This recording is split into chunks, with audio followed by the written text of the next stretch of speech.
guys are. Hi, Connor. What are you doing here? I came to see what you guys are up to. We came to see a performance. And while we're here, we're going to discuss Performance! Oh, yeah. What? Of our investments. Mine are doing great. How about yours, Connor? I don't know how they're doing. We gotta go talk to Carol again. Hi, I'm Carol Pepper, CEO of Pepper International. Welcome to Lesson 5 of Investing 101, Monitoring Your Investment Performance. So what is investment performance? Investment performance is the return that your money has given to you by being placed in a specific investment. Given the amount of risk you are taking, your investment returns will vary and your investment performance will be different. Now, each investment that you make in the public markets luckily can be measured against a benchmark. Now, what is a benchmark? A benchmark is the return of the index of that type of investment.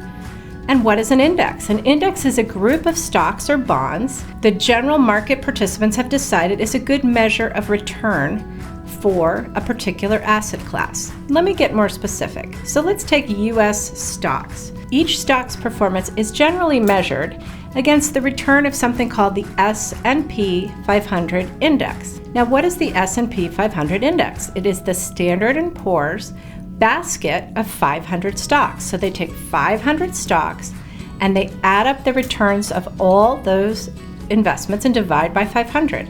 And that's the return of the S&P 500 index. You can read more about the S&P 500 index here. Now, how do you measure the performance of a particular security? Well, luckily, almost every type of security has an index that everybody agrees is the right way to measure the performance of that security. So stocks have the S&P 500, small cap stocks, smaller companies have the Russell 2000, certain bond funds have their own indexes as well. And then some stocks can be measured against more than one index. So let's think about Apple Computer.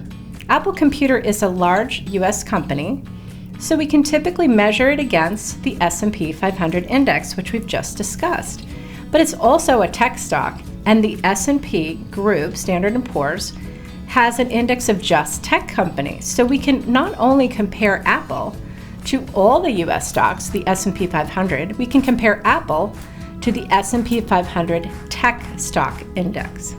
Always measure your investment against the right index. Otherwise, it'll be hard to tell whether the investment is performing well or not. So how do you measure the performance of a portfolio?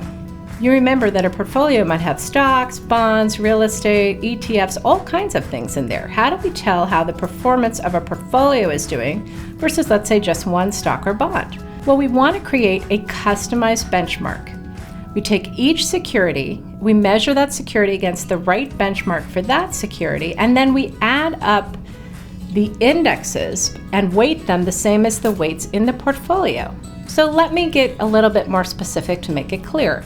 If I have a portfolio that is 50% bonds and 50% stocks, my customized benchmark would be 50% bond index and 50% stock index added together. Otherwise, it wouldn't be fair to measure a portfolio that had 50% bonds, for example, against an all-stock index like the S&P 500. So how often do you measure performance? You can measure at any time period you like, daily, weekly, or monthly.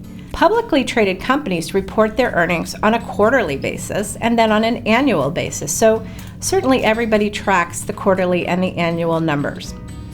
If you have an app on your phone or you look on the internet at your portfolio, you can even see daily intraday trading numbers if you pay extra for this type of data.